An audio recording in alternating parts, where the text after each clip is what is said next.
11번 문항입니다. 지금 기사가 하나 나와 있네요. 기사가 하나 나와 있는데 세무주식회사 입장에서 분개할 때 나타나는 차변 계정 과목. 자, 중요한 거 차변이죠. 차변 계정 과목과 동일한 비용 구분 항목. 자, 비용은 어떻게 구분하죠, 우리? 비용은 크게 영업비용 그리고 영업 외 비용으로 구분할 수가 있어요. 영업비용은 다시 우리가 잘 알고 있는 매출 원가, 매출 원가와 그다음에 판관비로 구분할 수 있죠. 그래서 여러분들은 아마 비용 구분할 때 매출 원가, 판관비, 그리고 영업의 비용 이렇게 세 가지로 구분했었을 거예요. 자, 어쨌든 어떤 비용 구분 항목에 속하는지 일단 기사에 나온 차변 계정 과목이 뭔지부터 찾아봅시다. 그럼 기사에서 키워드를 찾아봐야겠죠. 기사를 봤더니 청소년 지원 전문기관 나오고 뭐 탈가정 청소년 이렇게 나와 있는데 네, 핵심 단어 여러분 보이나요? 무상으로 기부했다. 기부했다. 뭘 기부했을까요? 현금 3천만 원을 무상으로 기부했다. 자, 이거에 대한 분개 한번 해볼게요. 현금을 기부했으니까 기업 입장에서 세무주식회사 입장에서는 현금이 나갔겠죠? 나가서 우리는 대변에 현금 3천만 원. 자, 그리고 기부했으니까 차변에는 그렇죠? 기부금 3천만 원이 오겠죠. 자, 기부금은 여러분 어디에 속할까요? 기부금은요. 매출 원가일까요? 아니죠. 판관비일까요? 판매비용 관리비일까요? 아니죠. 즉 기부금은 영업과 관련이 없어요. 그래서 영업 외 비용에 해당이 됩니다. 자, 그러면은 답지를 한번 볼게요. 답지 1번에는 급여. 급여 여러분이 잘 알고 있는 판관비죠. 접대비 거래처에 접대했을 때 거래처 선물이라든가 거래처 직원들과의 식사라든가 뭐 이런 것들이죠. 이런 거 역시 판관비. 수선비 건물에 뭐 유리창이 깨졌다. 뭐 아니면 전구를 교체했다. 이런 식으로 현상 유지 같은 데 발생하는 비용을 우리를 수선비라고 했죠. 마찬가지로 영업비용 안에 판관비, 소모품비, 소모품 사용액을 말합니다. 마찬가지죠. 판관비. 자, 그러면은 정답은 네, 5번의 이자 비용이 되겠네요. 다음 문항으로 넘어가 보겠습니다. 12번 문항이네요. 단기매매증권 거래가 나와 있고요. 단기매매증권입니다. 이 단기매매증권은 또 굉장히 중요해요, 여러분. 단기매매증권이 꼭 한 문제씩 꼭 나오고 있는데 얘가 안 나오면은 매도가능증권이라도 꼭 나오니까요. 단기매매증권이랑 매도가능증권을 비교해서 공부를 해두시는 게 훨씬 도움이 될 겁니다. 자, 일단 문제를 풀기 위해서 이제 제시문을 볼 건데요. 세무주식회사의 주식을 취득하고 처분하고 평가한 거래가 나와 있고요. 밑에 이제 보기에서 옳은 것을 고르시오 라는 문제인데요. 사실상 우리가 이제 시험 볼 때에는 시간이 없기 때문에 바로 보기에서 위로 넘어옵니다. 제시문으로. 뭐 기억을 보고 단기매매증권의 취득 원가는 61만 원이다. 그러면은 취득일자의 거래를 보고서 정답을 찾아내고 그 다음에 처분 시 단기투자자산 처분이익이 이만큼이다 하면은 마찬가지로 위로 올라와서 처분일의 분기를 보고 거래를 보고 분기해서 풀어보고 이런 식으로 보기를 보고 위로 올라와서 답을 찾아내는 방법으로 문제를 푸셔야 하는데요. 지금은 그래도 해설 강의니까 조금 천천히 위에서부터 차근차근 분기하면서 내려가 보도록 할게요. 자, 먼저 10월 30일 취득일의 분기를 해보겠습니다. 자, 오른쪽으로 넘어가서요. 10월 30일입니다. 지금 세무주식회사가 발행한 주식을 샀죠. 주식 100주를 샀습니다. 100주를 샀는데 얼마에 샀는지가 굉장히 중요해요. 우리가 수업 시간에 선생님이 매번 강조했듯이 옆에 나와 있는 액면 금액은 언제 쓴다고 했죠? 이 액면 금액은 내가 주식을 발행했을 때. 근데 지금은 주식을 발행한 게 아니라 타 회사의 주식을 사왔죠. 취득했죠. 그렇기 때문에 이 액면 금액 필요 없으니까 지우고 간다. 그러면 100주를 얼마에 샀느냐? 그 뒤에 나와 있죠? 자, 주당 6,000원씩에 취득했다. 그리고 금액 나왔네요. 자, 문제에서는 단기매매증권 거래라고 했으니까 쉽게 차변에는 단기매매증권이 오겠죠. 취득했으니까 오늘 100주를 6,000원씩에 취득해서 우리는 차변에 60만원의 단기매매증권을 증가시켜 주시면 되죠. 자, 그리고 뭘로 대금을 지급했느냐? 자, 수수료는 조금 이따 할게요. 뭘로 지급했냐면 현금으로 지급했습니다. 자, 그러면 대변에는 현금 60만원. 자, 이렇게 분기를 하면 되겠죠. 자, 근데 우리가 빠뜨린 거 수수료가 있었습니다. 자, 수수료 만원. 자, 이제 이 수수료 만원을 어떻게 회계 처리하느냐에 따라서 단기매매증권과 매도가능증권의 길이 갈려요. 취득일부터 길이 갈리는 거야. 자, 먼저 단기매매증권이기 때문에 수수료는 어떻게 처리하느냐? 따로 비용 처리, 즉 수수료 비용 만원 이렇게. 이따가 매도가능증권도 어떻게 처리하는지 보여줄게요. 하지만 단기매매증권은 반드시 수수료, 취득 시의 수수료는 수수료 비용이라는 비용으로 따로 처리를 해줍니다. 자, 이렇게 되면 현금은 총 60만원이 아니라 61만원이 나갔겠죠. 네, 취득 시의 분기였고요. 다음 처분 시의 분기도 한번 해볼게요. 11월 15일 처분입니다. 몇 주를 처분했냐면요. 내가 100주를 샀어요. 100주를 샀는데 그 중에서 40주만 처분을 할 거예요. 40주를 처분하는데 얼마에 처분하느냐? 7,000원씩에 처분하게 됩니다. 자, 그리고 또 수수료가 또 나오네요. 일단 우리 쉬운 거부터 갑니다. 주식을 처분했으니까 내가 갖고 있던 주식이 나가서 대변에 단기매매증권, 단매증 대변에 단기매매증권이 나오게 되겠죠. 자, 40주인데요. 이때 주의할 점은 처분가가 있고요. 우리가 구입한 취득가가 있어요.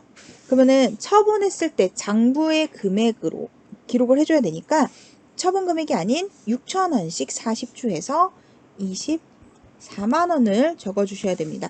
자, 단기매매증권의 금액은 반드시 취득원가, 장부에 있는 금액으로 40주 곱하기 6,000원씩 계산을 해주셔야 한다는 거. 그리고 뭘 받았냐면요. 현금 받았어요. 차변에 현금 받는데 이때에는 장부 금액만큼 받은 게 아니라 처분 금액인 7,000원씩 받아야겠죠. 7428에서 28만원을 받게 됩니다. 여기까지가 수수료를 제외한 분기가 되겠고요. 자, 그럼 이 수수료 만원을 어떻게 처리를 하느냐? 자, 아까 취득일의 수수료는 뭘로 처리했죠? 그쵸, 얘는 비용 처리했어요. 근데요, 처분일의 수수료는요, 비용 처리하면 안 돼요.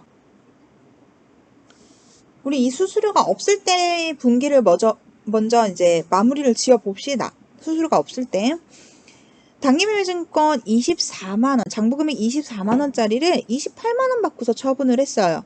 그럼 우린 대변에 4만원이 부족하게 되죠. 이걸 뭐라고 하죠? 24만원짜리 28만원에 팔았으니까 이익이 발생했네? 무슨 이익?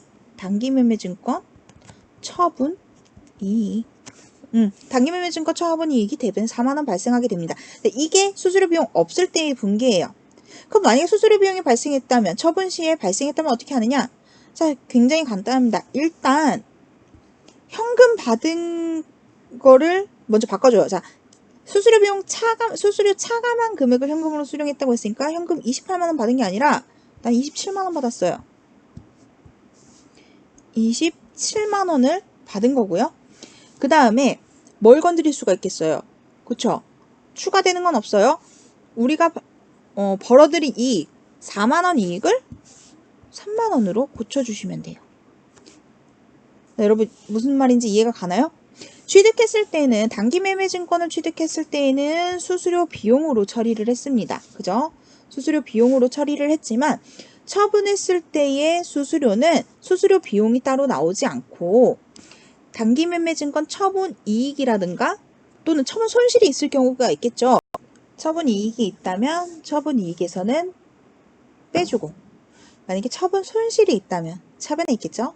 처분 손실이 있다면 처분 손실에는 더해주는, 자, 이런 식으로 처분 손익에 가감을 해주시면 됩니다. 이렇게 처분까지 공개해봤고요. 평가 한번 해볼게요. 12월 31일 결산일이죠. 평가는 결산일에 이루어집니다. 결산 시 보유 중인 주식의 공정가치를 9,000원으로 평가를 하게 됩니다. 자, 9,000원으로 평가를 했는데요. 현재 보유 중인 주식이 몇 주인지 꼭 알고 넘어가야겠죠. 자, 위에 100주 샀고요. 처분은 40주 했어요. 그럼 결과적으로 난 몇 주 갖고 있죠? 자, 남아있는 주식은 60주가 됩니다. 자, 60주가 6,000원이었는데, 자, 6,000원이었는데, 얼마래요? 지금 9,000원이래요. 자, 6,000원에서 9,000원으로 어때요? 값어치가 올랐어요. 얼마만큼? 그렇죠. 3,000원만큼 올랐습니다. 그러면 총 얼마가 오른 거예요? 내가 갖고 있는 거는 60주니까 60주, 3,000원씩 60주 하면 그렇죠. 18만원만큼 가치가 상승했죠. 그럼 장부금액도 늘려줘야겠죠. 자, 단기매매증권의 장부금액을 증가시켜줘야 되니까 어느 변에 써야 증가해요? 단기매매증권은 자산이죠. 자산이기 때문에 차변에 단기매매증권 올 거고요. 우리 이걸 뭐라고 해요? 이익은 이익인데 무슨 이익? 그쵸? 단기매매증권을 지금 우리 평가해서 단기매매증권 평가이익 18만원 이렇게 처리를 해주시면 됩니다. 자, 일단 분기는 다 했고요. 여기에서 추가적으로 여러분한테 알려드리고 싶은 게요. 자, 요 단기매매증권 평가이익이 영업 외 수익에 해당한다는 거, 요것도 추가적으로 기억해 두시면 좋을 것 같아요. 처분이익도 마찬가지로 영업 외 수익입니다. 자, 요 정도까지 하고 문제 다시 돌아가 볼게요. 보기를 보겠습니다. 자, 기억. 단기매매증권의 취득원가. 취득원가는 61만원이다. 자, 취득원가는요. 취득일의 분기를 봐야겠죠. 취득원가는 단기매매증권의 장부금액을 보시면 되겠죠. 장부금액을 봤더니 얼마예요? 61만원이 아니라 60만원이죠. 60만원. 자, 11월 15일. 자, 처분시 처분이익이 5만원 발생한다. 처분시 11월 15일 처분시 처분이익 5만원이 아니라 그렇죠? 3만원 발생했고요. 다음 결산시네요. 결산일 분개 볼게요. 결산시 평가이익이 18만원 발생한다. 네, 평가이익 18만원 발생했고요. 또한 결산시 2월 시산표에 표시되는 단기매매증권은 54만원이다. 자, 요거 볼게요. 결산시 2월 시산표에 표시되는 무슨 말이에요? 단기매매증권의 차기 2월 금액이에요. 그 말은 단기매매증권의 최종 가격, 즉 공정가치를 뜻해요. 그래서 9,000원으로 공정가치가 평가됐으니까 9,000원 곱하기 60주 해서 54만원 정답인 거죠. 그래서 정답은 디귿리을 5번이 되겠네요.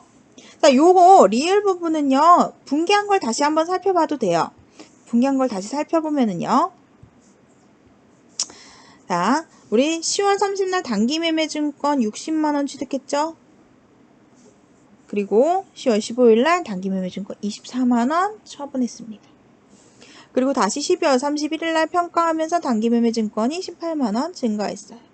자, 이것만 가지고 계산해 봐도 돼요. 여러분, 이 문제를 바로 풀 수가 없다면 차변에 있는 거는 같은 변은 더하고 다른 변은 빼주죠. 그래서 60만원에서 24만원 빼주고 다시 18만원을 더해주면 그렇죠? 54만원이 계산될 거예요. 그래서 결과적으로 2월 시산표에 표시되는 즉 차기 2월 되는 단기매매증권은 54만원이 맞습니다. 이렇게 단기매매증권 문제를 풀어봤고요. 혹시라도 수능에서 이게 단기매매증권이 아니라 매도가능증권으로 바꿔서 나올 수가 있잖아요. 그래서 선생님이 매도가능증권으로 바꿔서 한번 분개해 보도록 할게요. 크게 차이는 안 나요, 여러분. 크게 차이는 안 나고요. 가장 큰 차이가 나는 부분이 바로 이 취득 부분입니다. 취득 부분. 뭐가 차이가 나느냐? 우리 단기매매증권은 위에서 수수료 비용으로 따로 처리를 했잖아요. 바로 밑에다 한번 분개해 볼게요. 자, 현금은 변동 없습니다. 변동 없고요. 차변이 단기매매증권에서 매도가능증권으로 바뀔 거예요. 그죠? 매도가능증권으로 바뀌고 금액이 바뀝니다. 왜? 매도가능증권을 취득했을 때 발생하는 수수료 비용은 원가에다가 포함을 시키죠. 그래서 매도가능증권의 취득 원가는 61만 원이 되는 거예요. 자, 그래서 이때 중요한 거는 선생님이 항상 매도가능증권을 취득했을 때 이렇게 수수료 비용이 발생했다면 반드시 매도가능증권의 취득 단가를 다시 구해놓으라 그랬어요. 이게 100주였죠. 100주의 금액인데 100주로 나누면은 단가는 얼마가 돼요? 한 주당 6만 1,000원이 되는 거죠. 문제에서 6,000원을 취득했다고 했지만 수수료가 발생을 해서 그 수수료를 매도가능증권의 취득 원가에 포함을 시키다 보니까 취득 단가가 6,000원이 아니라 6만 원이 아니라 6,000원이죠. 취득 단가가 6,100원으로 바뀐 것을 볼 수가 있어요. 자, 그러면 어떻게 돼요? 처분 시의 금액도 바뀌겠죠. 처분했을 때 분개를 해보면 똑같이 분개하는 거예요. 자, 이때 처분 시의 수수료 비용은 발생하지 않아요. 매도가능증권도. 매도가능증권을 한번 처분해 볼게요. 매도가능증권 똑같이 40주를 처분하니까 이번에는 6,000원이 아니라 6,100원씩 계산하셔야 됩니다. 6,100원씩이면 얼마예요? 24만 4천원이죠. 매도가능증권 6,100원짜리 40주가 나갔습니다. 24만 4천원짜리. 자, 그리고 현금은 똑같이 7,000원에 처분했으니까 현금은 28만원이 들어와야 정상이나 수수료 비용을 똑같이 차감을 했으니까 현금 27만원 똑같이 들어오는 거예요. 차변은 변동 없어요. 그럼 대변에 얘는 매도가능증권을 처분한 거니까 매도가능증권 처분 이익이 발생하게 되겠죠. 얼마? 그쵸? 27만원에서 24만 4천원을 뺀 2만 6천원의 이익이 발생하는 거예요. 자, 이렇게 매도가능증권은 취득 시에 수수료 비용이 포함이 돼서 취득 원가가 달라지다 보니까 처분 시에 발생하는 처분 이익도 단기매매증권보다는 상대적으로 적을 수밖에 없습니다. 그쵸? 자, 그리고 똑같이 평가까지 한번 해볼까요? 우리가 취득했을 때의 단가는 6,100원이었고요. 평가 시의 단가 공정가치는 9,000원입니다. 그러면 차익만큼 얼마예요? 얘는 반대로 2,900원씩 60주를 계산하셔야겠죠. 작게 써놓을까요?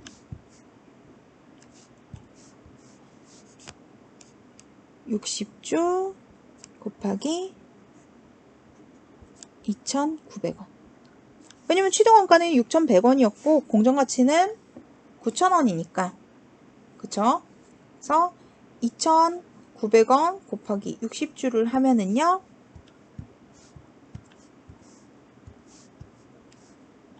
총 17만 4천원어치의 매도가능 증권이 증가할 거예요. 이 증가한 것을 우리는 매도가능 증권 평가 이익이라고 합니다. 똑같이 17만 4천원이고요.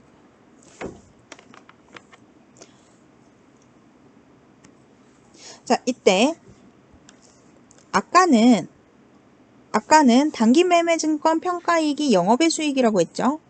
매도가능 증권 평가이익은 영업외가 아니라 자본에 속하는 그렇죠? 기타 포괄 손익 누계액으로 들어가게 됩니다. 수능에서 종종 나오는 거예요. 매도가능 증권이 나오면은요, 꼭 이 평가와 기타 포괄 손익 누계액이 연관지어서 많이 나오니까요. 이 부분 꼭 기억해 두시기 바랍니다. 자, 단기매매증권 회계 처리하는 방법, 그리고 매도 가능 증권일 때 회계 처리하는 방법 여러분 꼭 기록해 놓고 공부 다시 한번 해보시기 바래요. 13번 문제를 한번 보도록 하겠습니다. 외환 문제고요. 외환 문제도 사실 자주 등장하는 문제 중에 하나예요. 그래서 외화 단기 차입금이라든가 뭐 외화 단기 대여금 이런 식으로 항상 나오고 있는데 그래프로 나오는 경우도 있고요. 환율 변동이. 그리고 이렇게 표로 나오는 경우도 있습니다. 주로 아마 그래프로 환율 변동이 나왔던 문제가 여러분들한테는 익숙할 거예요. 또 이런 식으로도 문제가 나올 수 있으니까 한번 풀어보도록 하겠습니다. 사실 이 문제는요, 바로 제시문에서 얼마의 이익이 발생했고 얼마의 손실이 발생했는지를 계산해서 문제를 바로 풀 수도 있고요. 그게 아니라면 하나하나 날짜별로 분개를 해서 문제를 풀 수도 있는데요. 일단 쉽게 푸는 방법부터 한번 가봅시다. 결과적으로 여기에서 문제에서 요구하는 거는 회계 처리한 결과가 단기 순이익에 미치는 영향을 물어봤어요. 즉 11월이죠. 11월 1일에서 12월 5일로 넘어갔을 때 얼마만큼의 이익이 발생했는지, 또 12월 31일까지 결산이니까 이렇게 넘어가야겠죠. 넘어갔을 때 평가했을 때의 이익 또는 손실이 얼마만큼 발생했는지, 그래서 결과적으로 얼마만큼의 이익 또는 손실이 발생했는지를 찾아보면 됩니다. 자, 일단 11월 1일 날 외화 5,000달러를요 대여했어요. 대여가 뭐예요? 돈을 빌려주는 거죠. 자, 돈을 빌려줬는데 현재 환율은 1,000원입니다. 1,000원일 때 5,000달러를 빌려줬어요. 그런데 12월 5일 날 이 단기 대여금 중에서 2,000달러를 회수해 오게 됩니다. 회수했는데 회수 당시의 환율이 1,050원이에요. 자, 여러분 몇 달러인지 일단 제쳐두고 환율을 봅시다. 1,000원일 때 돈을 빌려줬는데 1,050원을 돌려받았습니다. 결과적으로 이익이에요, 손실이에요? 그렇죠. 환율이 올랐으니까 우리는 50원의 이익이 발생하겠죠. 근데 이거는 달러당 50원이에요. 그러면 결과적으로 우리는 2,000달러를 돌려받았으니까 2,000달러 곱하기 50원은 얼마예요? 그렇죠? 10만원의 이익이 발생하게 되는 거죠. 자, 10만원의 이익이 2,000달러를 회수하면서 발생했습니다. 자, 그리고 결산일이 됐습니다. 12월 31일이죠. 12월 31일. 이제는 결산일이기 때문에 우리가 갖고 있는 달러, 외화를 평가하게 되죠. 평가를 했더니 빌려줄 당시에는 1,000원이었던 환율이 이제는 900원에 거래가 되고 있습니다. 그럼 어때요? 만약에 결산일 시점에 돌려받는다면 1,000원을 빌려주고 900원을 돌려받는 거니까 결과적으로는 달러당 100원씩 손실이 발생하게 되겠죠. 자, 그러면 일단 이때의 결산일의 잔액은 몇 달러가 있죠? 5,000달러를 빌려줬는데 그 중에 2,000달러는 돌려받았습니다. 결과적으로 나는 3,000달러의 잔액이 남아있죠. 즉 100원씩의 손실이 총 3,000달러가 100원씩 손실이 발생했으니까 결과적으로 나는요. 결산일에는 마이너스 30만원의 손실이 발생하게 되죠. 그러면 단기순이익, 결산까지 반영된 단기순이익에 미치는 영향 12월 5일 날은 플러스 10만원의 이익이 발생했죠. 반면에 12월 31일 결산일에는 마이너스 30만원, 즉 30만원의 손실이 발생했습니다. 따라서 결과적으로 우리는 그렇죠. 20만원의 손실, 20만원의 손실이 발생해서 단기순이익에는 20만원이 감소하겠죠. 자, 이거는 문제 풀 때 이렇게 쉽게 빠르게 푸는 방법이었고요. 자, 이 문제를 분기를 통해서도 다시 한번 알아볼게요. 일단 우리가 빌린 시점에 분기를 한번 해봐야겠죠. 자, 오른쪽으로 넘어와서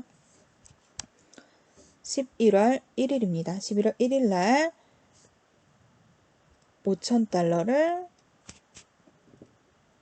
1,000원씩 환율 1,000원일 때 대여하게 됩니다.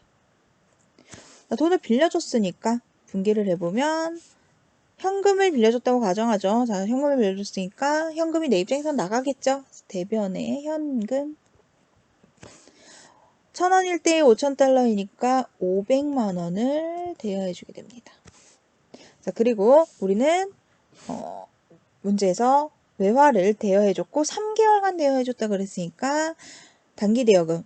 근데 외화로 대여해줬으니까 외화 단기 대여금 500만 원.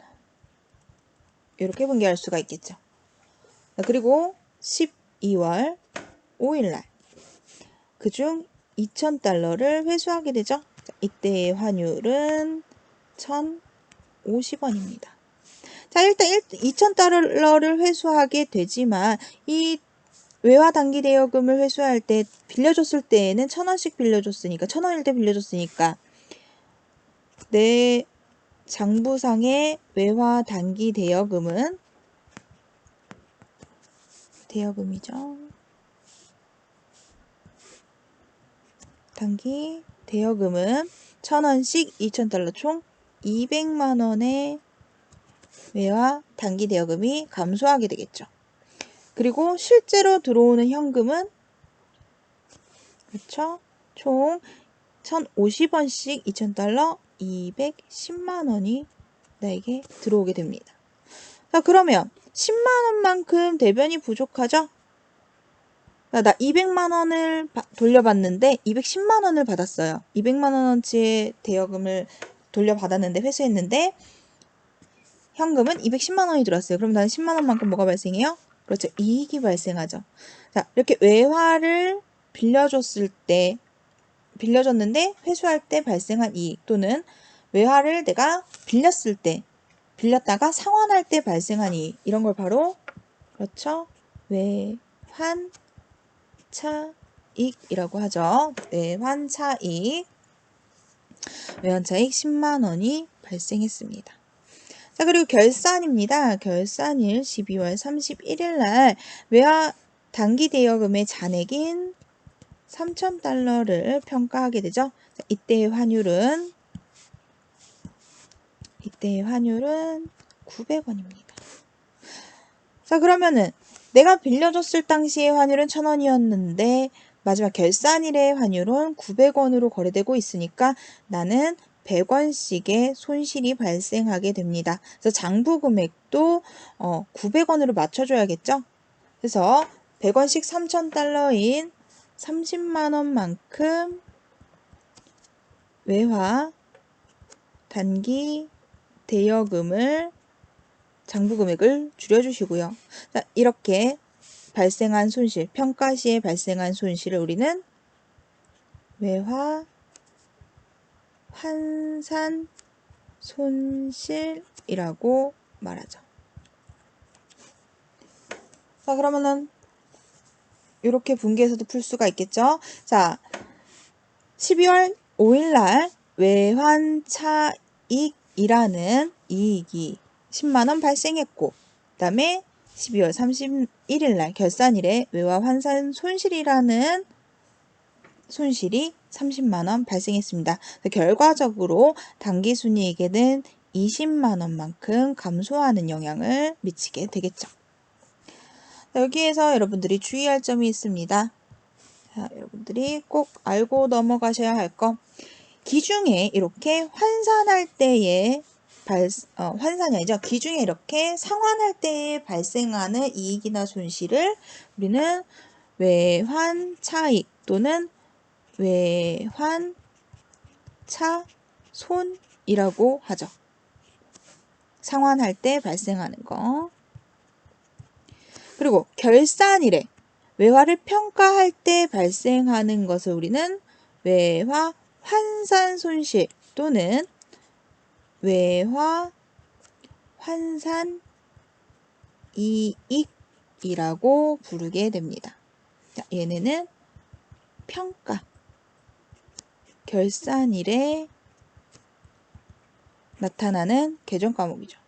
자, 하나 더 추가로 이 아이들은요. 자, 외환차익, 외환차손, 그리고 외환환산손실, 외환환산이익, 얘네들은요. 어느 수익, 어느 비용에 속할까요? 구분 항목이? 그렇죠. 바로 둘 다 영업외입니다. 영업의 수익, 영업의 비용에 속한다는 사실까지 기억하고 다음 문제로 넘어가 보도록. 14, 15번 문항은요. 지금 보는 거와 같이 이렇게 연결된 문항, 세트 문항으로 구성되어 있는데요. 자, 우리가 이렇게 매 모의고사, 수능 때마다 등장하는 잔액시산표가 드디어 이렇게 나와 있습니다. 잔액시산표가 나왔으니까요. 잔액시산표에서 각 계정 과목이 의미하는 게 뭔지 한번 살펴보도록 하겠습니다. 일단 잔액시산표가 무슨 잔액시산표인지를 봐야 돼요. 그 옆에 수정 전 잔액시산표라고 나와 있죠. 그리고 잔액시산표는 수정 전 잔액시산표가 있고 수정 후 잔액시산표가 있죠. 수정 전 잔액시산표, 수정 후 잔액시산표, 뭘 기준으로 전후를 나누느냐? 바로 결산정리기입입니다. 결산정리사항이 반영되기 전, 즉 기중에 분계하고 전기한 내용을 정말 잔액만, 총계정원장에 잔액만 갖다 모아놓은 게 수정 전 잔액시산표가 될 거고요. 이것을 바탕으로 뭐 현금가부족이라든가 가지급금 가수금과 같은 임시계정이라든가 아니면 상품계정을 정리해서 매출원가를 계산한다던가, 그 다음에 여러분이 이제 앞에서도 풀어봤지만 단기매매증권 같은 주식의 평가라든가 외화의 평가라든가 이런 것들이 반영된 이런 것들을 정리하고 나서 다시 작성하는 시산표가 바로 수정 후 시산표가 되겠죠. 그래서요. 지금 잔액시산표가 수정 전일 때와 수정 후일 때 계정 과목들이 의미하는 금액이 살짝 달라요.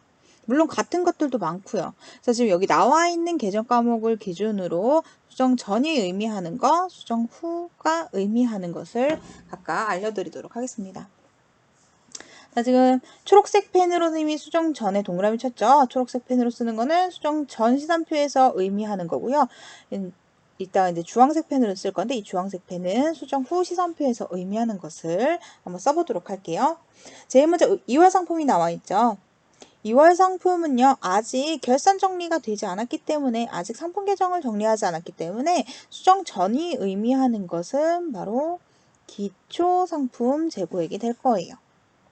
기초상품 재고액. 그리고 수정 후 시산표가 의미하는 것은 결산 정리가 반영된 후니까 이제 재고 정리가 끝나고 나서 기말 상품 재고액을 의미하게 됩니다. 자, 그 다음에 이제 매출이 나와 있죠. 매출이 의미하는 거는요, 사실 수정 전후 둘 다 똑같아요. 자, 똑같은 경우에는 그냥 한 번만 기록하고 넘어갈게요. 수정 후든 수정 전이든 매출액이 의미하는 거는요, 순 매출액입니다. 자, 이렇게 생각해 보세요, 여러분.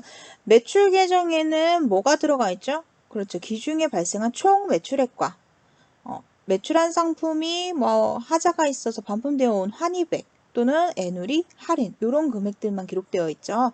그리고 남은 잔액이니까 순 매출액이 넘어왔을 거예요. 자, 지금 그 밑에는 이자 수익과 임대료가 나와 있는데 얘네들은 그냥 일반적인 영업외 수익이죠. 이 영업외 수익들은 그냥 기중에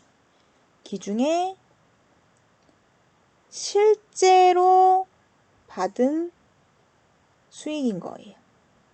실제로 그냥 받은 거. 단기분도 아니고 차기분도 아니고 미수분도 아니고 그냥 이번 연도에 내가 받은 거. 딱 거기까지. 수정 전에는. 수정 후에는요. 네, 공간이 없어서 옆에다 쓸게요. 자, 수정 후에는요. 단기 발생 수익을 의미해요. 자, 이렇게 하면은 요 두 개의 금액이 단기 발생 수익 같죠?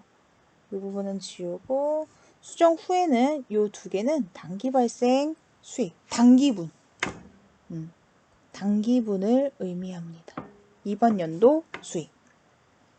자, 수정 전에는 이자를 24만원치 받은 거예요. 근데 수정 후에 만약에 24만원이 써 있으면은 이번 연도에 얼마를 받았던 거네? 그러니까 이번 연도에 얼마를 받았던 간에 이번 연도에 해당하는 이자는, 즉 단기 이자 수익은 24만원이다. 이렇게 이해할 수가 있는 거죠. 그 다음에 밑에 나와 있는 매입은요. 수정 전에는 순 매입액을 뜻해요. 수정 전에는 순 매입액. 반면에 수정 후에는 또 달라져요. 수정 후에는 중요하다고 강조했었던 건데요. 수정 후에는 매출 원가를 의미합니다. 그래서 우리 왜 상품 계정에 정리할 때 매입 계정에 기초상품 재고액이 들어가고 기말상품 재고액이 들어가서 남은 잔액, 즉 손익 계정에 대체되는 그 잔액은 매출 원가다 이렇게 배웠었잖아요. 그래서 결산 정리 후에는 매입 계정의 잔액이 의미하는 것은 매출 원가가 됩니다. 그 밑에는 이제 비용이 나와 있습니다. 급여와 보험료, 판관비의 대표적인 거죠. 얘네들도 수정 전에는 그냥 기중에 실제로 지급한 비용이 돼요. 그냥 이번 연도에 급여 총 10만원이 나간 거예요. 보험료 총 12만원이 나간 거예요. 그런데 만약에 얘가 수정 후 시산표였다면 얘는 단기 발생 비용이 되겠죠. 다시 말해서 단기분. 즉 이번 연도 급여가 총 10만원 발생한 거고요. 이번 연도 보험료가 총 12만원이 된 거예요. 수정 후 시산표였다면.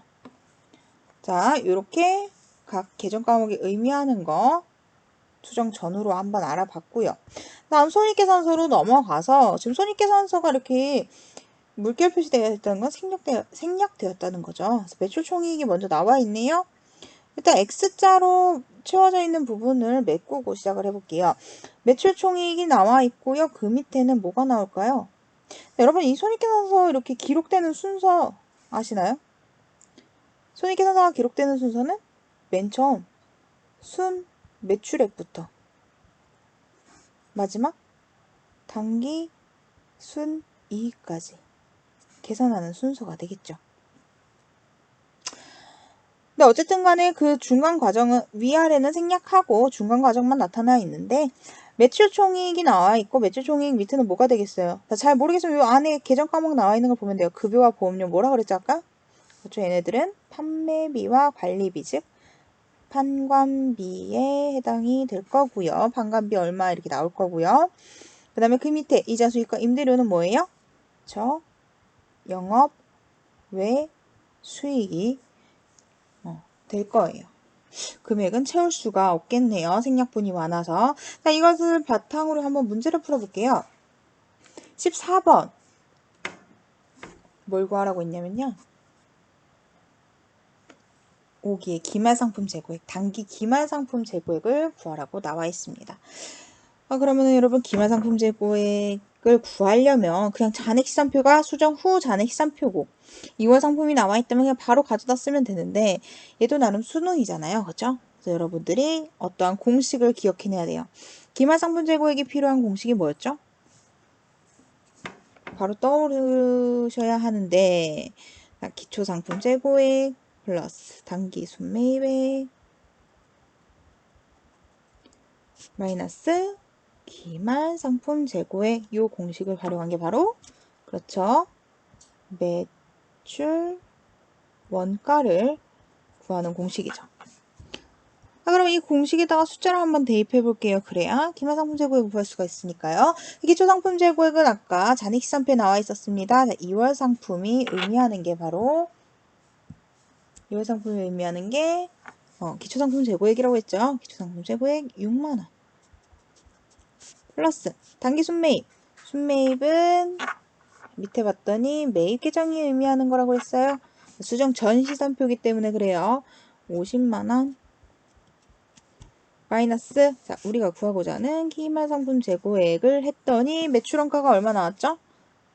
자 안타깝게도 잔액 시산표가 수정 전 잔액 시산표라서 매입 계정이 원래는 매출 원가를 의미해야 되는데 수정 후에는 수정 전 시산표에서는 구할 수가 없고요. 밑으로 내려와 보면 손익계산서에서 구할 수가 있습니다. 자, 어떻게 구하느냐?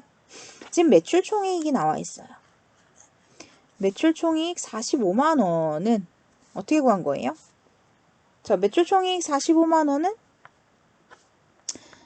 순 매출액, 그렇죠? 마이너스 매출 원가가 되겠죠. 그죠? 그럼 순매출은 어디 있었어요? 네, 바로 위에 있었죠. 순매출액은 위에 매출 계정에 들어 있습니다. 매출 계정에 80만 원이 내려올 거고요. 자, 여기도 다시 한번 옮겨서 써볼게요. 순매출 80만 원 마이너스 우리가 구하고자 하는 매출 원가를 했더니 얼마예요? 매출 총액 45만 원이 되었죠. 그럼 이 매출 원가 칸에는 얼마가 들어가야 돼요? 저 35만 원이 들어가겠죠. 이 35만 원이 그대로 올라가서 자리를 채워주면 기말 상품 재고액은 얼마다? 그렇죠. 21만 원이 계산이 되게 됩니다. 그래서 정답은 2번이죠. 다음 15번으로 넘어가도록 하겠습니다.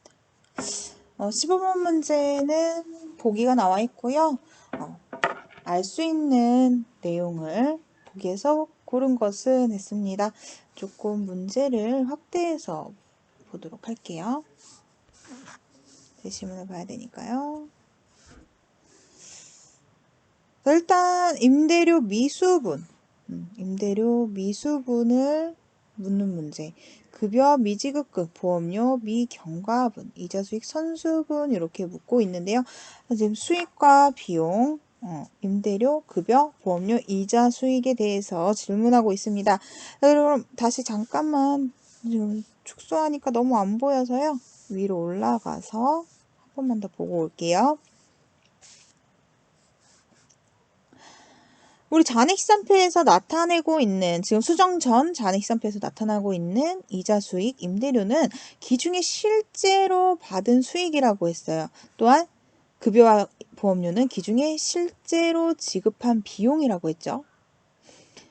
자, 그럼 손익계산서에 나와 있는 급여, 보험료 그리고 이자 수익과 임대료가 의미하는 건 각각 뭘까요?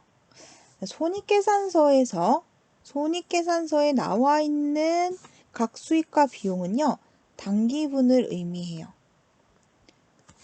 단기분. 즉 결산이 다 끝나고서 최종적으로 작성한 보고서잖아요. 재무제표, 손익계산서. 그러다 보니까 기말 결산이 끝난 후 작성되는 정리가 다 된 최종 금액이죠. 이번 연도에 발생한 총 수익, 총 비용이 손익계산서에 기록이 될 겁니다. 다시 말하면 지금 손익계산서 안에 있는 급여라든가 보험료라든가 이자 수익, 임대료 전부 다 단기 발생 비용과 수익을 의미한다는 거죠. 자, 그럼 이런 문제를 풀 때는요, 굉장히 간단하게 풀 수가 있는데 어떻게 푸냐면 일단 위에 나와 있는 자료와 아래에 나와 있는 자료, 다시 말해서 잔액시산표에 나와 있는 이자 수익과 임대료의 금액, 그리고 급여와 보험료의 금액, 요 아이들과요, 손익계산서에 나와 있는 급여, 보험료, 이자 수익, 임대료와의 차액을 구해주세요. 차액을 구해주세요. 자, 먼저 급여부터 구해볼까요? 급여는 잔액시산표에서는 급여가 10만 원이었죠. 10만 원이었는데 손익계산서에는 15만 원이네요. 어떻게 되겠어요? 자, 잔액시산표에서 손익계산서로 넘어오면서 플러스 5만 원이 되었죠.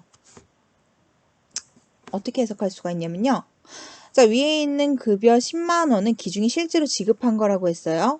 그리고 아래에 있는 급여는 단기에 발생한 급여라고 했어요. 그러면 나는 우리 회사는 이번 연도 단기에 총 15만 원의 급여가 발생을 했는데 그 중에 실제 지급한 급여는 10만 원이다. 이해 가요? 그럼 무슨 말이에요? 이 5만 원은 플러스 된 거니까. 자, 15만 원의 급여가 발생, 즉 15만 원의 급여를 지급해야 하는데 나는 실제 지급을 10만 원밖에 못한 거예요. 결국 5만 원만큼 미지급액이 발생한 거죠. 미지급액. 자, 보험료로 한번 넘어가 볼게요. 보험료 같은 경우는 12만 원이 실제로 지급되었는데 단기 보험료는 4만 원이래요. 12만 원에서 4만 원? 다시 말하면 마이너스 8만 원을 해줬네요. 나는 12만 원을 지급했지만 이번 연도에 해당하는 보험료는 4만 원이야. 자, 이렇게 해석할 수가 있죠. 그 말은 무슨 말이에요? 내가 지급하긴 했는데 넘치게 줬어. 과하게 줬어. 즉 8만 원만큼 선급했다. 먼저 지급했다. 왜? 이거 먼저 지급한 건 어떻게 하느냐? 차기 2월 할 거다. 차기분이다. 내년 거다. 8만 원은. 이렇게 해석할 수가 있겠죠. 또 다시 말하면 선급액은 다른 말로 미경과분이라고도 나옵니다. 아직 기간이 경과하지 않은 금액이다 라고 볼 수가 있겠죠. 차기분은. 계속 이자 수익으로 계속해서 넘어가도록 하겠습니다. 이자 수익은요. 단기에 실제로 받은 수익은 24만 원이었어요. 24만 원 실제로 받았지만 단기분은 10만 원이더라. 마이너스 14만 원이 돼서 내려왔죠. 무슨 말이에요? 단기에 24만 원을 받았지만 그 중에 10만 원만 단기 올해 거고 나머지 14만 원은 내년 거야. 나 14만 원 먼저 받았어? 선수액이 되는 거죠.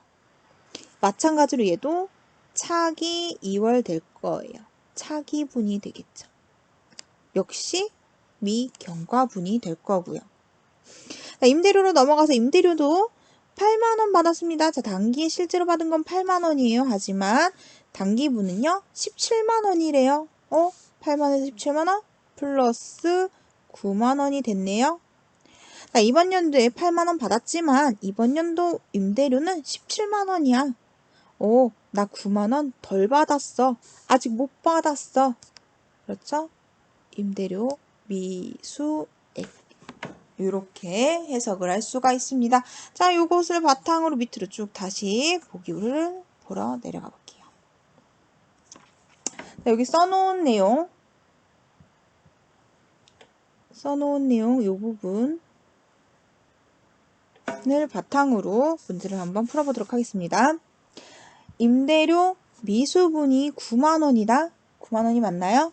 임대료는 아까 9만 원 미수액이 있었고요. 그래서 미수분 9만 원 맞고요. 급여 미지급분 5만 원을 계산하다. 급여 5만 원 미지급액 맞고요. 보험료 미경과분 4만 원을 계산하다. 보험료 4만 원? 아니요. 4만 원은 단기분이에요. 얘는 단기분. 미경과분은 얼마가 돼야 돼요? 그렇죠. 8만 원이 미경과분 선급의 차기분이 되겠죠. 미경과분은 다른 말로 차기분이라고 해석할 수 있다고 했고요. 이자수익 선수분 있죠? 선수액 다시 말해서 차기분 얼마예요? 14만 원. 10만 원 역시 단기분이 되겠죠. 그래서 10만 원이 아니라 14만 원이 되어야 정답이 될 수 있다. 자, 그래서 우리 정답은요. 기역 니은이 해당하는 1번이 정답이 되겠네요.